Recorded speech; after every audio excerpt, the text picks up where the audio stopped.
Bia Kamal ka Nuer Online TV channel and the Manduni Chankosnya ka ban jome ban jalinkel ka Nuer Online TV channel. Tukon ka jombo kono kwen gwaseme magoro banaling and jo bana kwenene. Kuëny kwari ka jome shalaten go te ka kwak te sha tup te sha kam jibar gazal ke jangten kontin tinta ka bar gazal magoro no banywa yakel. Ngay kono no te ka tilat ke pin te kwesh ke netin konti te rei wich ka South Sudan ka kuëny kwari. Jang real ka rodi ene ka pade dunkir mayardi riali rɔɔdɛ ka ko doba dan de ken kuëny kwar de ken kwal ke de ken rik no real karodi ne katam te ken ke staff members to ngeke longre wina tongwan ban jelinga jan jowo me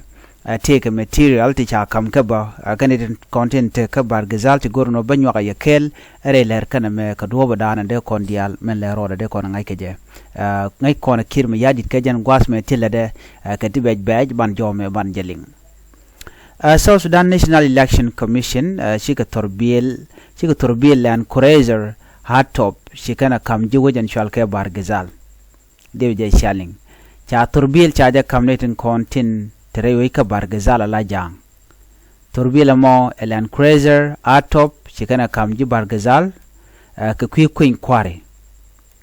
kuëny kwar man balat karon kina dangraw i jandangraw du bakel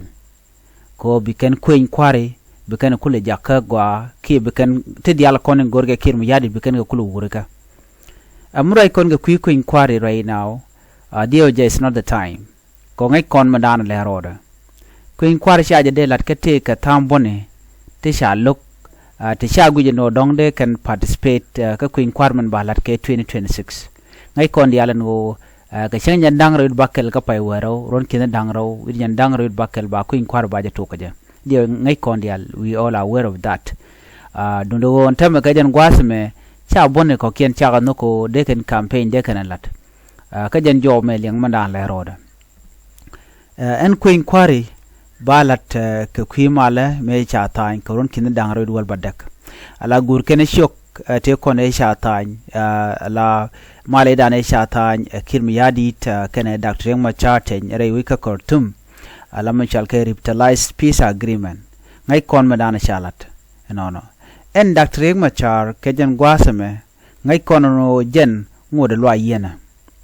jen ngoda kanelun ne ke chenge dana cha yen keja chenge ndang red bakel ko pay dokron kin ndang ro jan ndang ro de diech ju man tam ngoda kana konlun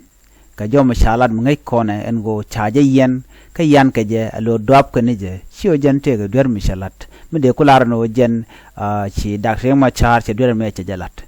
shabandan en chalar kir mayardi kan wudu shalka me bol mel ko bol mel tamam ray kone jaram dan be ke jang de no bi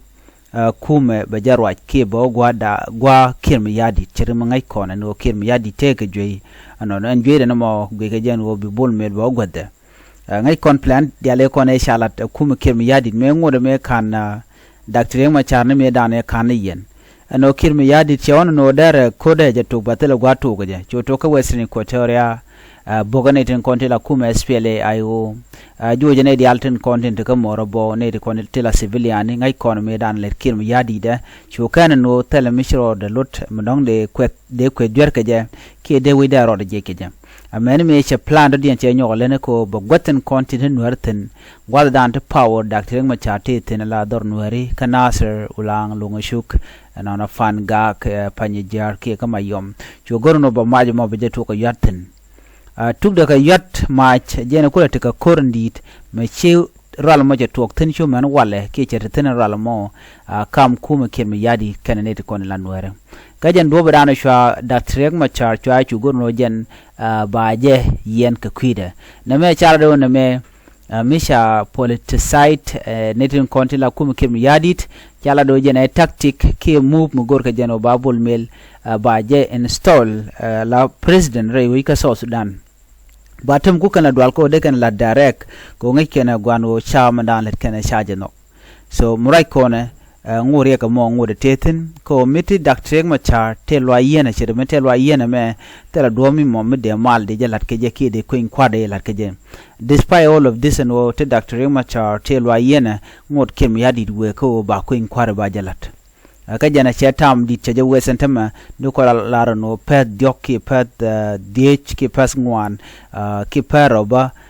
ti de ne kon labon tin betere kuëny kware che chaka lao ki de ga jako biken campaign biken lat to na pai kele dan ne ga gwade dan e sha lat no sha kuëny kware cha ja extent ka ba ja lat ka ron kine dangro jan dangro bakel de ne diality de ga moj ka lwang ke de kam power ko de kan melet kane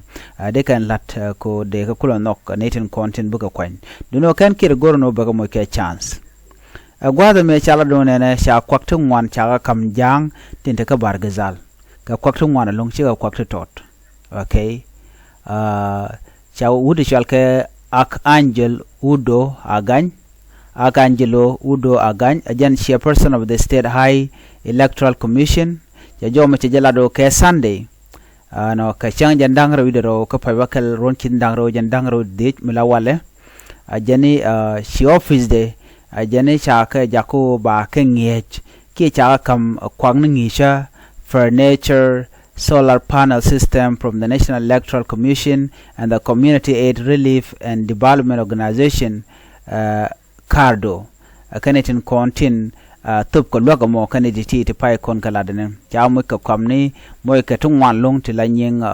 kuëny kware ke ba kuëny kware ba jalat ke je organization chal ke Cardo so na me mishalat ka ko bi kan kuëny kware bi kan latagwa ka jo mishalat gwas me mo goro de kono kurling anono kenyam kan cha mo ka turbil ja mo ka laptop ne la computer okay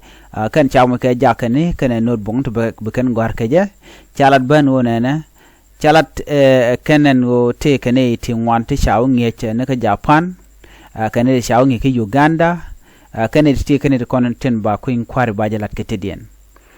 kene ko kienti nge ka bare wiki juba ka joran ci kan lat gwasme de kon ngaje gwan wonena mulat me kir me yadi te do badana gore jeno bene dial kontin la bon tende kuëny kware they can participate in baka lockout ki baka watch ajene ne men tama lado ba kuëny kware ba jala lat kan no tele mal ma yar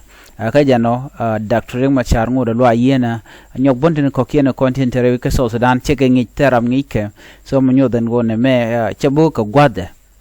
do no tiki take a power and temako teramtije so ko kuje mo ba men lada be jalat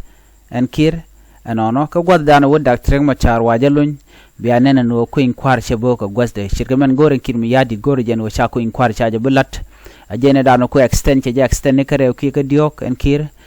ko dwala ko de kuëny kwar de jalat ajem nen yena ma yena Dr. Machar ko Dr. Machar ba gujen wo jen che telot ki che telwang ki che tel power gwad me chene ka ne to kontila supporter Dr. Riek Machar che ka riaw ka dor anono boga ne tin kontila SPLIO doga boga Nuer wayami ka do badana dong de kan chonkel ka jaka Dr. Riek Machar en gwad te supporter tin ka Dr. Riek Machar la di la jaga jem nen yana ka fan ga ka nasir ka wolang ka mayom ke ka panya jar ti diala ti ka lat ke kin yadi no men ku yana ngai gwasa me ka jen ku kuëny kwar no mo ne dial liep ko ne jen wo bne dial biken kwany dunu on tem ko chana chaga display chanen ya pana chaga joj ana mi jen wi ka mayomba chana chaga joj jen wi ka fan ga chana chaga joj ana an kan go dial to so an kuëny kwar ba je kula laddi kan itin content de kula vote inde vote kula cast kan dial chaga joj re wuj akir me yadit ado ba dien biken boot ka jamo ka wantam real narodi ne ka ko ba gorpin ba je to ka ba ne to content be vote ba ka gorpin bana kula vote di ka je kirma yadi che dop che jaga gwan me naka natan so no me tactic ko kirma yadi che gorno be ben pin gorjeno ba je continue bana ka wona ka runden konon tentaniam karam dan gu jeno be je succeed wuri shal ka me bol mail ajan jawdana gode nyo ay kelen biata mal babay ban yo jegale rodin